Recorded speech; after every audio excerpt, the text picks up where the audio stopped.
Good morning, everybody, and thank you so much for all that have jumped on the call to spend, say, the next 20 minutes with us. It's hard to believe that we're halfway through the year, and hopefully everybody's having a great 2019. Well, with a large number of people that have registered and that are attending the webinar, it leads me to believe this is a topic that is near and dear to all of our hearts. Now, prior to getting started, here's a few housekeeping items that I just want to cover real quick. So number one, the webinar, it will be recorded and emailed out to everybody after the call. Couple folks that are here with me this morning, John McBride, who is our Director of Product Development, and Katie Walling, who is our Director of Marketing. They're both here to assist and field questions at the end of the presentation. And for any of you on the call presently that want to submit questions during the presentation, feel free to do so. Just use the chat session of a Zoom meeting, and we will address all of the questions at the end of the presentation. And lastly, let's not forget that for everybody that is on the webinar and on the call, we will be sending out our security and marketing toolkit that will include templates, email templates, co-brandable marketing documents, collateral, and of course, your Amazon gift card. So let's get started. A little bit about me and letting you know who I am. For those of you who I have worked with, you know me as JP. My name's Jonathan Phillipson. I run sales here at Green Cloud. I'm responsible for everyone that is in the sales development roles, the account executives, the account managers, the channel managers that many of you interface with. And I know that in the event that you want to direct questions to them at the end of this, feel free to do so. So prior to Green Cloud, I did work in the managed services business. I worked for one of the fastest growing managed service providers in the Southeast. And overall, I've been in technology sales for the past 23 years. So why are we here? Let's talk a little bit about the goal of this meeting and this presentation. It literally is going to be how to properly approach our clients, discuss the cyber threats of the world, and then how do we go about ultimately proposing the solutions that are right for their businesses. The presentation is not about features, advantages, and benefits. It's not about need satisfaction selling, or the benefits of various technologies and what they do. This is completely about positioning, it's about education, and ultimately promoting a call to action for your clients. So let's get started, and let's start off by demystifying cybersecurity as it would relate to the small to mid-sized business. So there's a lot of us that support those SMBs. A lot of us focus on that very small market, that mid-size, and some of us focus on the mid to big. With that said, there's a lot of buzz out there in press that focuses around strictly enterprise organizations as it would relate to security. We see it on the news, we read about it online all the time, and let's face it, a lot of the times, there's a lot of big deals that are made about security breaches, but then we have to answer, well, what do we do with all this information? More importantly, how do we force the hand of our clients to do something about it? I mean, take, for example, some of these, right? Target, Atlanta, the Cleveland airport, all of which suffered huge breaches and compromised lots of data, resulting in these organizations spending millions and millions of dollars to rebound. Well, if all the news is strictly about big business, why should I be concerned? Let's face it, I mean, it can be overwhelming, it can be intimidating, and many people think that it's just too expensive. So let's do this. Let's poke some holes in some of the myths that are out there. Myth number one, I'm not going to be concerned about the enterprise. Well, that's exactly where you should be concerned, because in this day and age, we're all targets. And now managed service providers, a lot of us, we are targets as well. Think about it. If you had 125 clients with thousands upon thousands of endpoints, you're pretty attractive these days. And I'm going to elaborate on that in just a little while. Number two, it's overwhelming.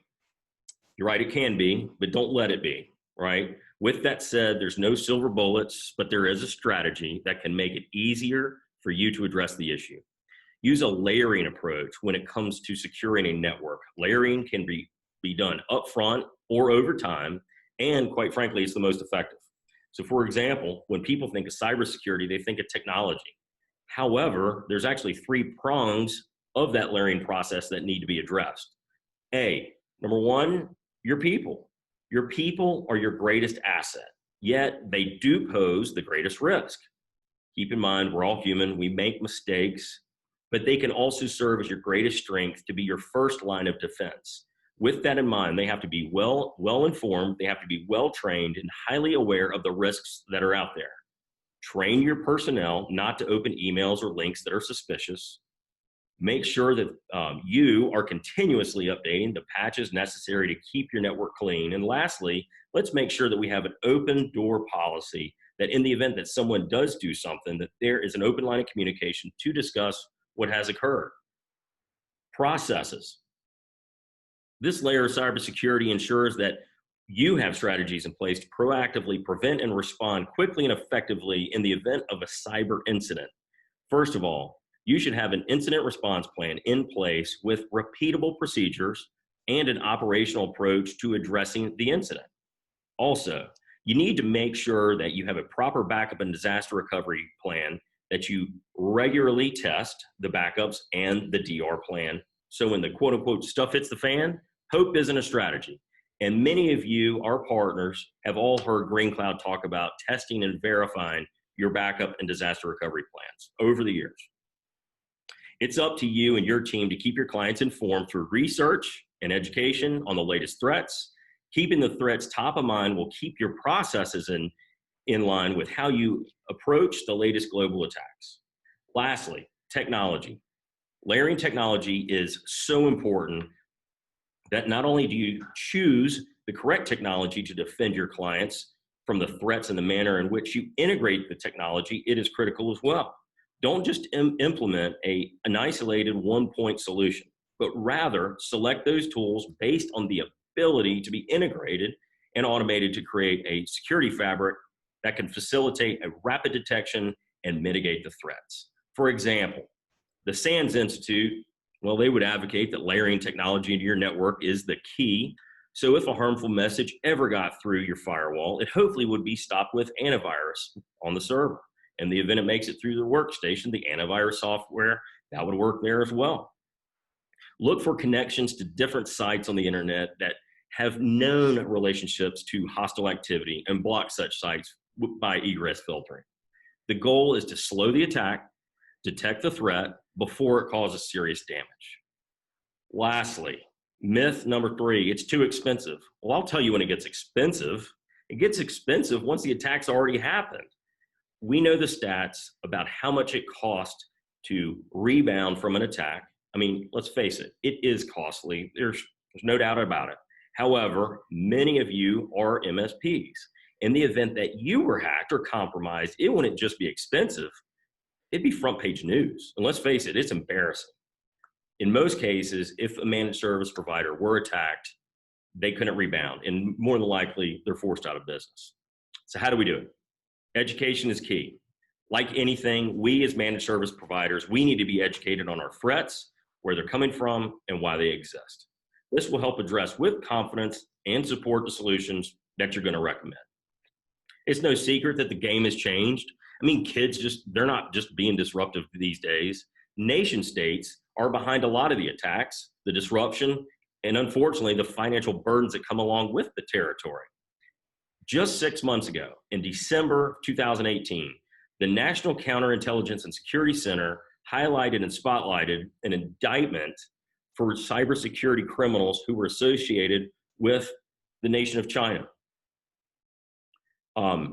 The attack itself was aimed at over 45 technology firms, government agencies, and managed service providers. The last part is what I heard, managed service providers. That's right. The nation state groups, they're known as Advanced Persistent Threat Groups, or APTs, as you may hear of them. These groups, they're looking for trade secrets, intelligence to get a leg up on other countries in the hyper-competitive global market that we're now in. I view it as cyber warfare. Let's face it, if you send troops, you send planes, you send weapons overseas to go collect data, it's expensive. But if you send a bot or an exploit, well, guess what? The success rate, it's very high. The payouts are very high. Oh, but by the way, the risk is very little. So the 4 countries that we all need to be concerned about, which many of you already know, are China, Russia, North Korea, and Iran. And their motives are obviously clear, right? I mean, it is money. It is disruptive behavior. It is politics, as we've seen, but it's also those trade secrets and intelligence, as I mentioned. So with that said, it's obviously not just a sales pitch, right? It is our responsibility. We need to, early often, I mentioned that it shouldn't be overwhelming or intimidating. Remember that people, processes, and technology, the layering approach, that's key. Many of you ask me, well, how do I go about and sell these enhanced security offerings to a client when they think I already have them protected? Well, the approach, number one, should be consultative. It should be professional. We need to educate the client on the current state of cybercrime. And let's not use a lot of fear, doubt, and uncertainty tactics that were once used in, say, the early 2000s. Let your client know with the enhanced risks and threats come enhanced solutions to protect against, right? I encourage you to use this analogy. And let's say you're not a runner, but you set it as a goal to run a marathon, right? On January 1st, beginning of the year, it's your new goal. Well, you don't wake up on January 1st and run 26.2 miles if you haven't prepared properly for that. So many of you would create a plan. You probably research and educate yourself on how to go about training. And there's plenty of us on this webinar that would probably hire a trainer. Well, think of it this way. You are your client's trainer. And this is a marathon. It is not a sprint. But it's up to you to help identify for your clients how to start small and work through the process by protecting the necessities. And what I mean by that is, let's start with the next generation firewall. The days of setting and forgetting a firewall are gone. That doesn't happen anymore. Start with malware prevention software. Start and begin with vulnerability management, right? At the end of the day, we have to educate our clients around phishing and security awareness. That's where I would begin. Let's build upon it from there with the things such as email security, endpoint encryption, and EDR. Finally, let's talk to them about log analysis, what that means when they hear the word SIM, pen testing, incident response. And keep in mind, for those of you all who have been funneling the questions in, we'll be addressing those at the end.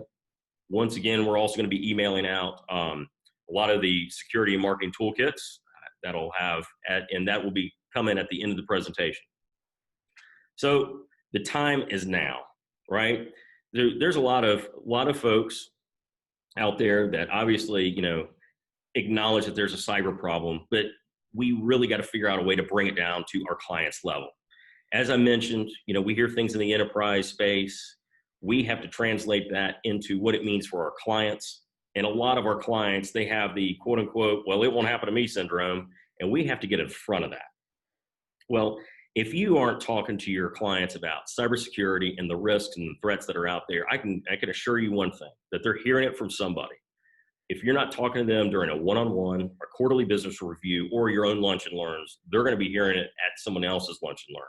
And let's face it, if one of your competitors is bringing it up early and often, well, we stand to lose that portion of the business or potentially all of the business. So here's a good call to action for everybody. I encourage everyone to create a document similar to what is on the screen right now. Okay, I'm going to call it a cyber infographic. The infographic, however it looks in your world, should represent a representation of what you presently are doing and protecting. And secondly, it should represent any gaps that potentially are there of things that are not protected.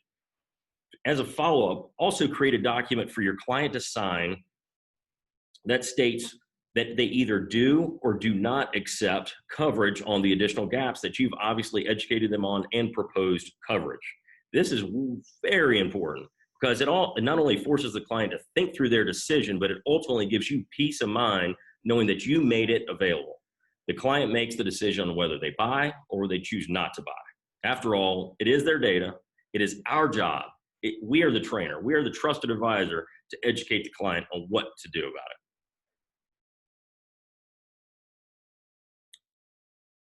Thanks again for all that attended today. Be on the lookout for the emails that follow. That'll include our marketing toolkit, our collateral, and the recording of this session. We appreciate all of you. Have a great summer and a great 2019.